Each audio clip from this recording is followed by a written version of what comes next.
let's talk about event marketing Congress, Matt. So like, Yeah. give like the quick rundown of the, like Yep. what you were trying to accomplish, the agenda, and recent feedback that you've gotten. Yeah. So I think for me, I think it's us trying to put our money where our mouth is to a Yeah. degree and like eating our own dog food, I guess you would say.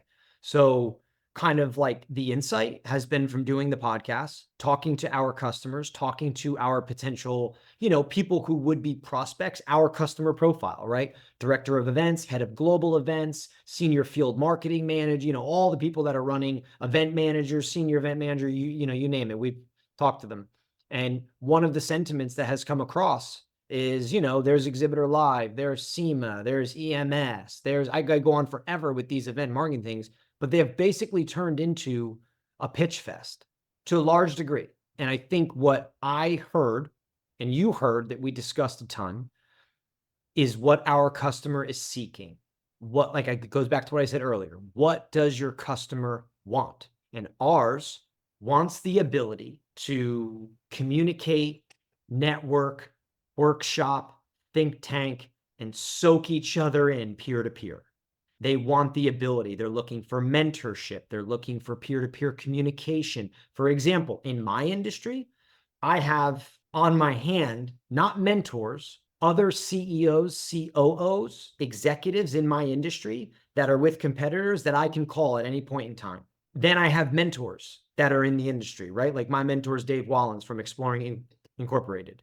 Like Dave's older than me. He's been in the industry for 40 years, right? He has a business way, way bigger than mine. So it's like our customers want those things. They want the ability to call another head of global events and be like, hey, what do you think about that? Like they're looking for that.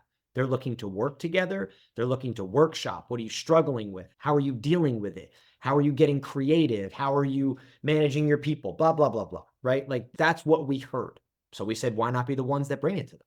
Why Yeah. not be the person that brings it to them and delivers them a 1 day, 2 day, 3 day, whatever you want to call it, experience that allows them to do that together. Now, yes, some of our event is orchestrated. It's obviously, we're not just throwing people in a room and letting them kind of like talk. We're orchestrating it, but we don't really have keynotes. We have True. 2 outside speakers who are each talking for like 30, 45 minutes. And And I fought you tooth and nail you to fought me on have the speak. second.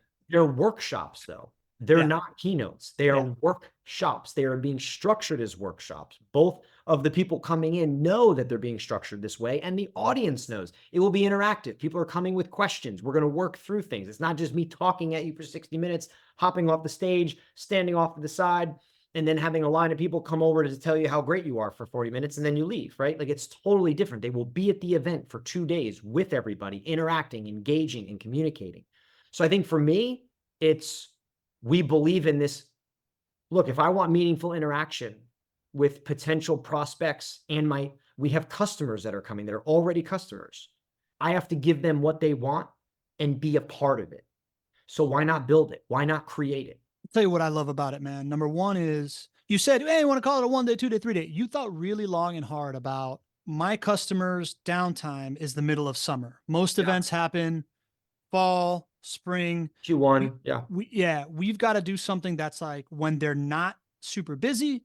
And if we make it Sunday night through Tuesday afternoonish, that is the least amount of time that they can take off of work and be away from their family and whatever, Yep. right? So like meeting the attendee and what you want, not just from a content and experience standpoint, but from just like a personal inconvenience to myself, I Yeah. thought was really, really well thought out. Second is this idea of, hey, we know that we want to give them a network. We know that we want to surround them with people like Yep. them that they can forever go ask.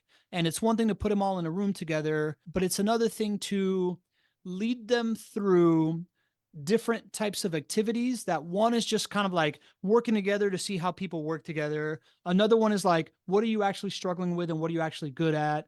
Another one is this idea of like, let's build a framework together. Let's accomplish something that, lives on, that we co-created, that let's have a baby together, right? That we can put out into the world out there. Like I think those are all short-term, medium-term, Yeah. long-term relationship building like frameworks that can happen that really is going to drive that extra value.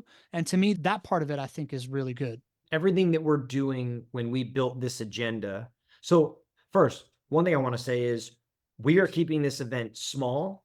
We're Mhm. keeping it private. We're keeping it intimate. We didn't just open up Yeah, registration for anybody. We've also turned people away. We could have more true. people than we're getting, but I think the value is in getting the right X amount of people in the room together so they can work together, brain share together, think tank together.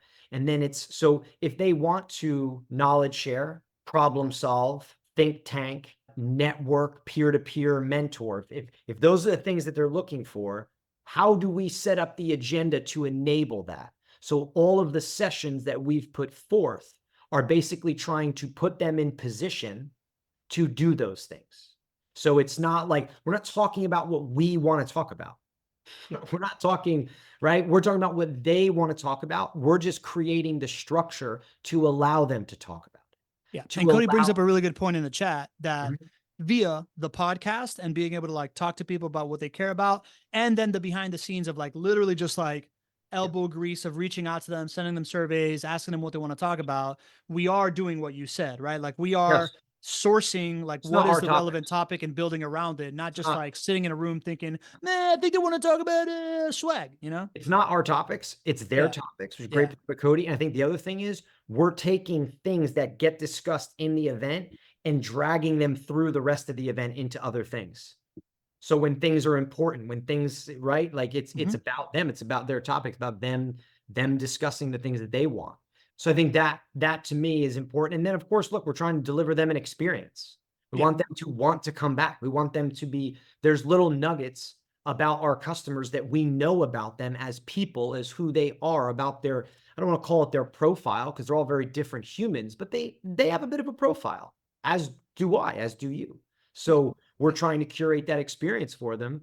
And I think if you can hit those nails on the head when you're running your event, that is the meaningful interaction that Yeah. everybody is seeking from a face-to-face experience. Can't just get face-to-face and say it was meaningful, right? You have to create it.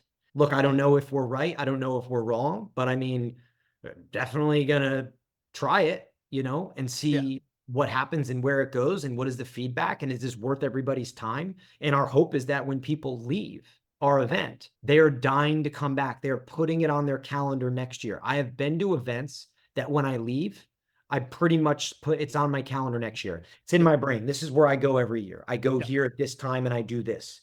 And when things come up, when someone's like, hey, there's this thing in November, I'm like, whoa, hold on, let me check my schedule because I don't know when this is. Yep. That's what Yeah. we want. Yeah, true. Two things that I want to bring up real quick before we finish. One is I don't want to put you on the spot for cost, but I think this is important. You are essentially spending less than what you spent on a trade show activation a few Yep. years past Yes. to put this on, right? Like you want to just kind of like talk through the impact of like how somebody that's listening to this would think about putting this thing on for themselves and rationalizing it. Yeah, I mean, the way we describe it would be we have exhibited in the past. We know exactly what it costs to exhibit. We know what it costs, everything all together. So for us, it was basically saying, okay, we're not getting the results exhibiting at this particular show that we would want. So we're going to try and do stuff differently. So this is just us moving our budget in a different direction to try to do something similar to what we're trying to do there, right? I Yep. mean, of course, at the end of the day, like we are in the business of driving pipeline and driving our brand and awareness. And I think the new formula to doing that as a business in face-to-face events is by giving your customers what they want. And that doesn't mean a good price, and that doesn't mean your features and benefits, and that doesn't mean a demo. It means giving them what do they want from the in-person event. What are they craving? What are they seeking? What are they after? And for us, I feel like we have a better chance at doing that with a limited amount of people in our own private event than we do at set trade show. Yep. Makes sense. Last but not least, I just think it's worth kind of like there's a handful of spots left. So maybe just talk about who gets invited to this. Maybe we have somebody that's here in the chat that would like to apply to come to this thing. Who is the what is the if you are this type of person doing this kinds of things, let's have a conversation. Maybe it's worth it you coming to this event.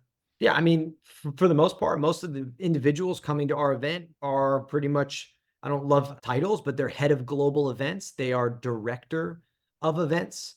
It's, senior event marketers, senior event managers, essentially anybody working at a company that is in charge of their trade shows and host events. That's essentially who's coming to this event at this point in time. And we are trying to keep it, we want the room to be as high level as possible because we have very high level people that are attending. So not that I don't want to bring in a beginner, but that's not what this event is for, right? We are looking to bring people in that because they are going to be contributing to each other. If this event was about educating event marketers, we could bring anybody in, but it's not about educating event marketers. It's about them educating each other in a setting and what we've curated because that's what they've asked for. I think that's a really good distinction. You are not there to educate. You are No, there to help the room educate each other. And therefore, I'm that's there to why you help need to, them knowledge yeah, share, think tank, yeah. educate, problem solve, create networks, find mentors. Sounds good, buddy.